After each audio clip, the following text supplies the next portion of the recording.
Well, Phil, I don't know. I was thinking maybe we should workshop a like a Breachers podcast. While we have some downtime.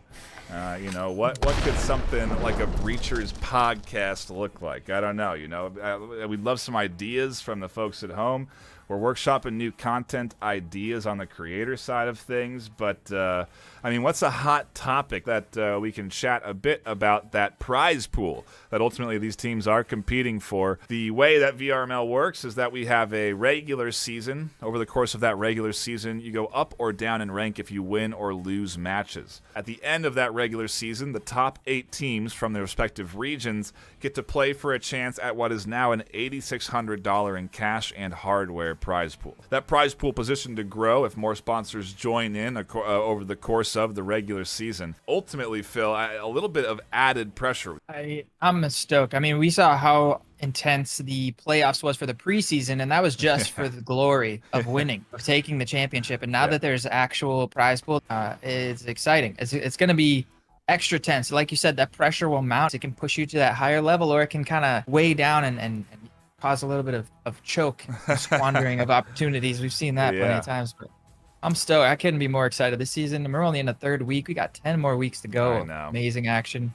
Ship meta is just barely getting the surface scratched. I'm still trying to figure out where all the hatches even are right now. It's so much to learn. Well, give me your hot take, your Breachers hot take that's going to get people up in arms, dude. Give me, what do we got? What's something we can chat about? But yeah, what would be the hottest take for a podcast right now? Economy changes we could see.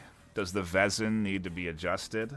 Does it need a nerf? Vezin Does its nerf, price need to be changed?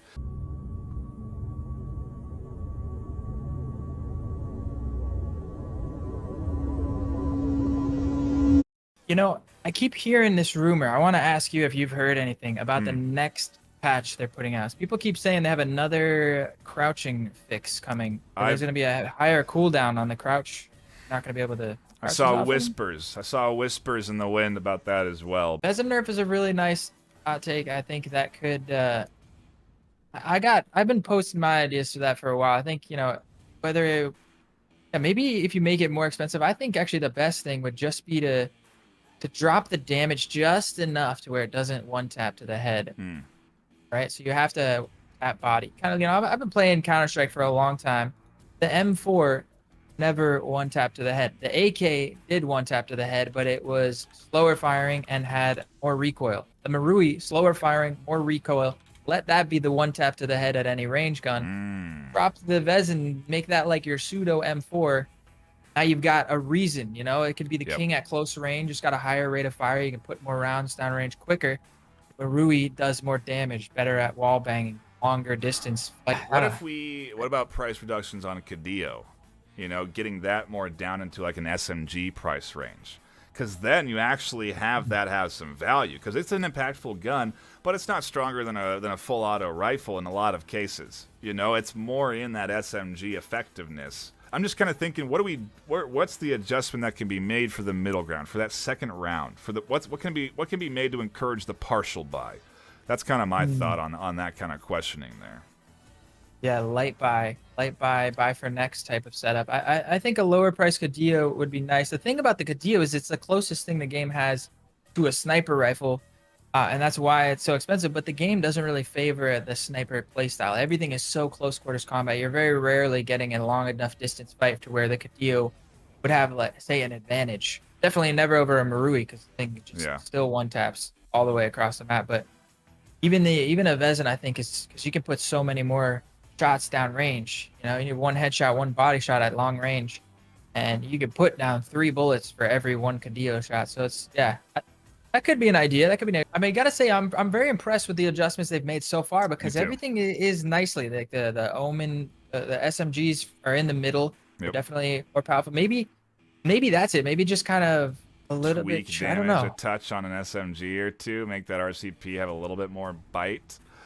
It's that's what the beauty of debate. That's the beauty of throwing in some hot takes here. Take it over to chat. Let's take it over to chat. See what chat has to say in the Breachers VRML podcast with Nightfire and Phil as your hosts. We see from Retalker coming in, Marui better than Vezin.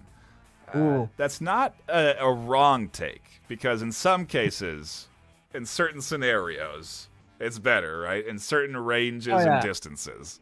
I'm not gonna say you're right, but I'll confidently say you're not wrong. Smooth turning is better than snap turning. Oh, that's definitely one that'll get you in some hot water. Yeah, I like okay. smooth turn. I like the smooth turn. You know, I like crank that smooth turn up as fast as possible. It kind of gets me in some trouble sometimes, in pubs specifically, or just I use like a push to talk thing where I pull my thumbstick down. So occasionally when I'm trying to talk, I'll accidentally twist myself in the middle of a fight. But it's kind of my fault. I really just need to not be talking while I'm shooting. Don't talk and shoot at the same time, people. It's like texting and driving. Just focus on your gunfight. Make the comms afterwards. Totally preference, I think. That's very subjective. Yeah, very much so. Very much so. Yeah. Another take coming in from Pepe Pig. They got to get more cash per kill, like 450. That definitely would change things up.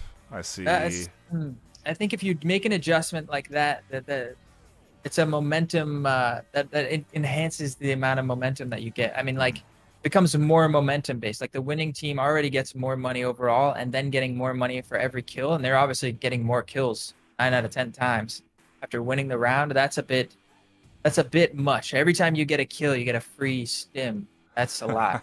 450 in this game is a lot of money. Yeah, that's true. It definitely is. I think the current kill price is 150, if I'm not mistaken. Yeah, I think it's 150. So to jump from 150 to 450, that's like a 300% or 200% increase. You're going up to 300%, something like that. That's a lot. But I see this. The follow up from Pepe is lower the win cash. So then, you know, that ultimately means there's less overall money to your team. If anything, it would reward standout shooters more, because those people would have the economy over their players, over their teammates who aren't finding the kills. Yes, and if you do that correctly, you will actually lower the momentum swing, the momentum missionist. Like winning the round doesn't give you as much. So if there's a close round and you won with only one player left alive, you really aren't getting that much more money now than the losing team. But it gets tricky because you lower the amount that you get for winning, and the loss bonus is quickly going to catch up and start surpassing that. So you'll get more money for losing than for winning, and it can, I don't know, that might not even be a bad idea actually. I could see that pulling off. I still think from 150 to 450 is a massive jump. Let's take a baby step. Like, oh, just double it to 300. Let's start with that maybe and see how that plays before we go cranking it. He's like, yeah, I got these new speakers. I'm gonna just turn the volume all the way up and press play and see what happens. Maybe ease into it, my guy. Imagine they just deleted smooth crouching entirely. I think what would be interesting to see is who are going to be crouching in real life then, and spam crouching IRL and doing like 500 squats a game to get that little bit of crouch advantage, you know, because that's maybe the direction we're heading, where people are just getting breachers, like, so we gotta make a meme, a breachers esports player, and it's like they're just like completely jacked lower legs from all the squats they're doing, and then like a normal upper body. That's what we're getting. That'll be the epitome of a top tier breachers esports player, just huge thighs. Just massive squatting thighs. That could be a thing. I mean, I've seen people pumping out some squats in game, and this is why I think this adjustment will be good, is because it seems like even crouching in real life as fast as you can't quite do it as quick as the model does currently. So I think maybe a little tweak could be on the horizon. I don't want to spoil anything. I don't know anything. I'm just speculating, but I'm not sure. We got to wrap up the podcast here. A couple more takes. Raise fire rate on Cadillo from Tower Poppy. And I got a hot take. Hollow greater than Red Dot from Ceta Guy. There's a lot of breachers and a lot of VRML games left ahead of us, and a lot to look forward to, especially, again, competing for that $8,600 prize pool, which comes in from our sponsors that include ProTube VR, HyperX, Exclaim for our merch, Triangle Factory for that in-game gun skin, and of course Helga, the esports manager, a bot that can help with your scheduling. Phil,